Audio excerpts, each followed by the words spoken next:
zavatra ray lazaiko anareo ny mamotika ny firenen'ity izahay ihany. Iza moa izahay ireo? Izahay mpanao politika.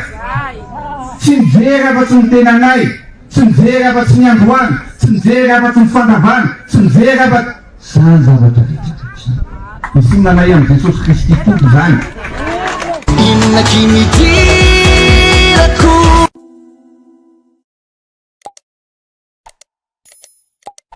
faly miarabantsika jiaminay mpanaraka ny chaîne vaovao malagasy araka hitantsika enitsika vidéo fanokevitsy nataony Rajoel rainlainga be oeraoera be blabla teo fa hoe zahay mpanao politika hozy izy tia tena iza moa no tena tianao tenenina na ho tifirinao eto mpanao politika mpanohitranao ve no tianao tenenina eto fa ianao dia tsy tia tena manamary tena manadio tena eo anatrehany vahoaka malagasy ary fitiavanao ny vahoaka malagasy ve fijaliana na situation misy amin'izao fotoana izao ty tsy dia valapatsaotsika satria amin'izao fotoana izao dia nampiakapeo sy lombam-bahoaka sy tena andraina solonayko mahakasiky ny base toliary aty forsevany fitondram-pandrakana Rajoel manko amin'izao fotoana izao moa ve tsy fitiavan-tena ihany koa izao ataonao izao fa ny mpanohitra ny tia tena tsisy vola manko fitondram-pandrakana ka forsena le izy tsy maintsy atao mba izay satria misy vola be ao ary tena hampandroso ny faritrany atsimo ve na Madagasikara manontolo ve zany base toliary zany ka zany indrindra mahasarotiny sy lombam-bahoaka sy tena andraina solonayko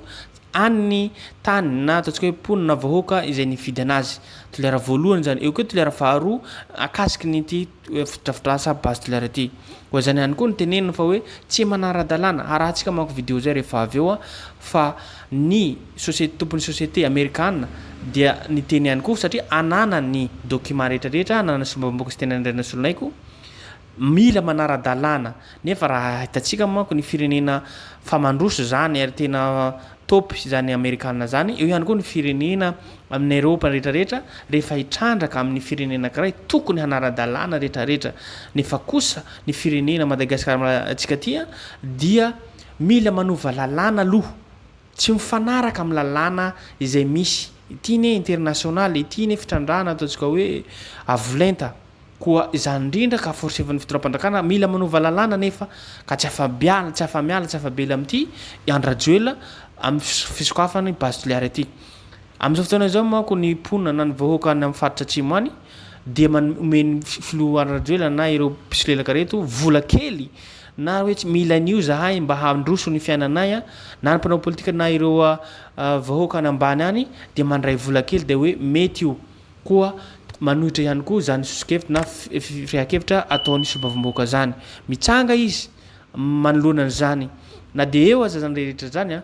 dao jeretsika ihany koa amin'izao fotoana izao mbola rahantsika vidéo fanokevitra nataony sy tena andraina solonaiky zay fa amin'izao fotoana izao manko nandeha tany Tanzania manko ny filohantsika Rajoel makasiky ny angovo mbola tsy vita hatreto zany problème angovo zany nefa tamin'ny faelaelany izy ity zany hoe hamaha zany olana zany mandeha aty mandeha Chine mandeha Tanzania mandeha any Afrika mbola tsisy vahaolana ka zany indrindra amin'izao fotoana izao ihany koa ny vahoaka amin'ny tambazotra serasera efa leo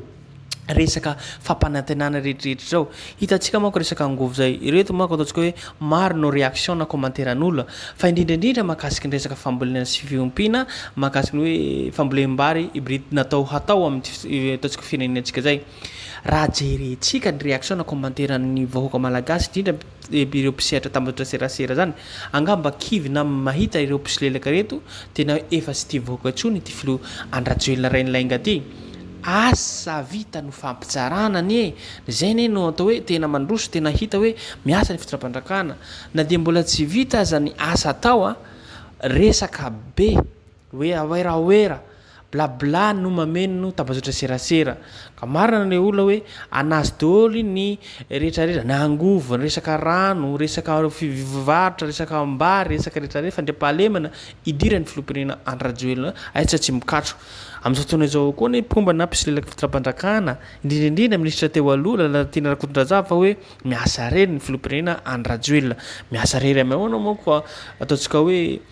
idiranao daholo ny sehatra rehetrarehetra ka hoe miasa daholo izy mihitsy ane no mametraka olona ny tenana sy mametraka olona ny vahoaka malagasy izy tia tena araka tenentsika tamin'ny vidéo voalohany izy tia tena ka idirany daholo izay tsy tokony idirana ka zany indrindra mahampikatro efa tsy tian'olona tsony raha mijery tsika réaction na io amin'ny tambazitra serasera na io amin'ny vahoaka manodidina any ataontsika manao sondage anao na manontany ny ponina na ravin-kazo any zany na amin'ny tanan-dehibe rehetrarehetra hoe manontany hoe mba ten'olona ve ity filompirenena Andradjoelina ankehitriny ity raha tsy hoe miteny olona hoe efa tsy tia vahoaka atrony fa miandry topy na hoe miandry zavatra hipoaka fotsiny na dia hisy aza ataontsika hoe leader hitondra eo na dia tsy hisy aza ho avy ny andro na ho ela na ho aingana tsy maintsy hitsangany vahoaka azy sady mangirifirana izy zany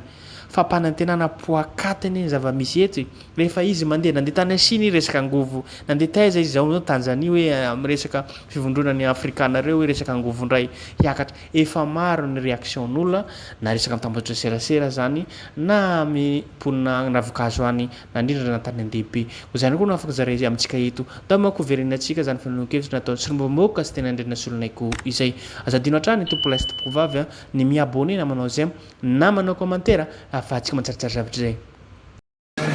io tsy miankina amin'ny communication fa io za fefanteny ary ireo olona reo koa zay manohitra le olona tena concerné zany izy moa ireo olona concerné ireo olona mivelona ao le mponiny tuliara raha ntaninao mponiny tuliara le tsy manaiky any base tuliara olona voafidy dolo regny ray zay faharoa manaraka an'izay de zao ambarako ty fa mbo hoteneniko nareo zany mahazo azy voalohany communication nataony société nividy an'io base tuliara io société américaine le izy nanao communication izy amin'ny bourse satria mandeha amin'ny bourse ty société nividy an'io base tuliara nanao communication koa ny filoham-pirenena ingay anjiny Radjoely hoe zano hitarika an'io inona nahatongany ingay andro Radjoely antenan'io satria tao anatin'ny communication tany a États-Unis de niteny mihitsy condition voalohany de tsy maintsy manao communication ny fitondram-panjakana donc zany baiko omena amin'ny fitondram-panjakana io zavatra raha izay io zavatra io tenenay tsy mety fa manina ny tereny io société américaine io hoe tao anatin'ny communication tena nazava tsara mihitsy hoe ovainareo ny lalanareo satria raha zahay mandeha hany lasa tsy manara-dalàna satria ho anatin'ny lalàna ny Amerikanina tsy maintsy ianao manaraka ny lalàna Amerikanina ary manaraka ny lalàna ny tany eo zay vao afaka miasa ovainareo lalàna eo de tao anatin'ny communication hoe volona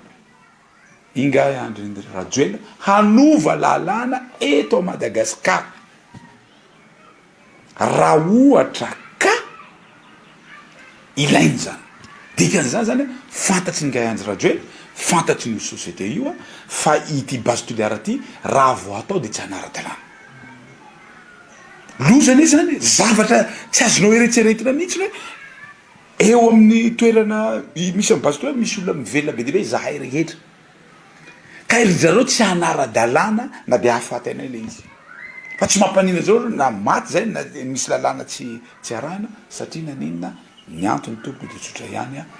tsy mety io base tuliara de zany sany andro ingay andry Radjoely miteny hoe vonao nova lalàna tsy afaka miala am'zany izy anana to taratasy io afaka jerena amin'ny société io tsy afaka miala ingay Radjoely